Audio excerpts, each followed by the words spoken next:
Good morning, everyone. My name is Kaechelle Wright, and today I'll be presenting my project for Psychology 242 at Missouri Southern State University. The topic I chose is one that's both deeply personal and scientifically important: childhood trauma and its effects on the brain. We'll explore how early adverse experiences can shape brain development and influence emotional, cognitive, and behavioral outcomes throughout life. Trauma in childhood can take many forms: abuse, neglect, loss, or even chronic stress. What's important to understand is that no two children experience trauma the same way, and no two recover the same way either.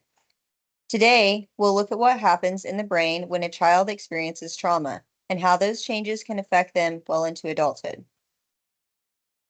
According to the CDC, 64% of adults report experiencing at least one adverse childhood experience, or ACE, before the age of 18. Even more concerning is that 17.3% report experiencing 4 or more ACEs. These numbers highlight just how widespread childhood trauma is and why understanding its impact is so critical. Let's start with emotional regulation. The amygdala processes fear and emotional responses. The prefrontal cortex, or PFC, helps regulate those emotions. The limbic system, which includes the hippocampus and amygdala, activates the body's stress response, and the anterior cingulate cortex helps us become aware of and control our emotions. Research from the National Health Library shows that children can learn to engage their prefrontal cortex to reduce emotional responses. This means less amygdala activation and more control. However, chronic or severe stress, like trauma, can impair this process.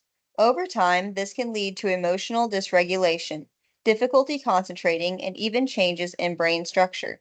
Interestingly, moderate stress can actually enhance learning, but trauma pushes the brain into a harmful state of chronic stress. Here's how trauma affects the emotional centers of the brain. Overreaction of the amygdala can lead to heightened fear responses, anxiety, and difficulty regulating emotions. These changes can persist for years or even decades. This slide emphasizes the overreaction of the amygdala in trauma-affected children. It's like the brain is constantly on high alert, even when there's no real danger. This can make it hard for children to feel safe or calm.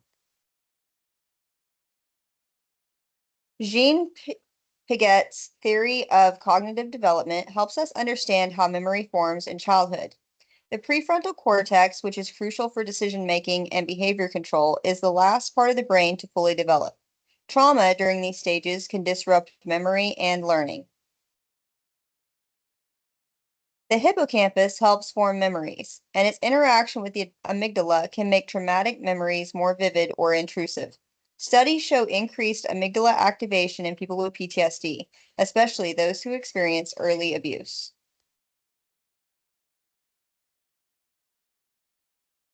The prefrontal cortex includes several subregions: medial, lateral, and orbitofrontal. It's interconnected with the amygdala, hippocampus, and thalamus. These connections are essential for emotional regulation, memory, and decision-making. Research shows that trauma can lead to abnormal amygdala activation, reduced hippocampal volume, and thinner frontal cortices. These changes are linked to difficulties in learning, memory, attention, and executive functioning. Executive functioning refers to high-level cognitive processes like planning, switching tasks, and updating goals. Trauma can impair these abilities, making it harder for children to adapt, solve problems, or regulate their behavior. The prefrontal cortex is the key to executive functioning. Trauma reduces connectivity and volume in areas like the dorsolateral PFC and the orbitofrontal cortex, which are involved in working memory, attention, and social behavior.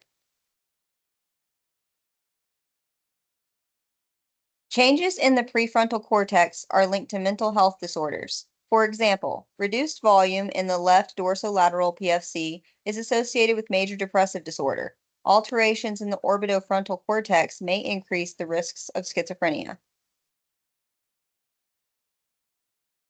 Children who experience sexual abuse specifically, often show deficits in working memory and processing speed.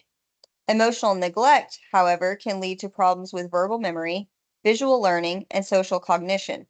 These findings show how trauma affects not just the brain, but the whole person. This visual aid shows the brain regions affected by trauma and how they relate to other factors like genetic risk. It is a powerful reminder that trauma doesn't just affect emotions, it reshapes the brain itself. In conclusion, childhood trauma has a profound impact on the brain. It alters emotional regulation, memory, and executive function. But by understanding these changes, we can better support those affected and advocate for trauma-informed care in schools, healthcare, and communities. Here are the references I used throughout the presentation. I've included peer-reviewed journals, government sources, and neuroscience research to ensure the information is accurate and up to date.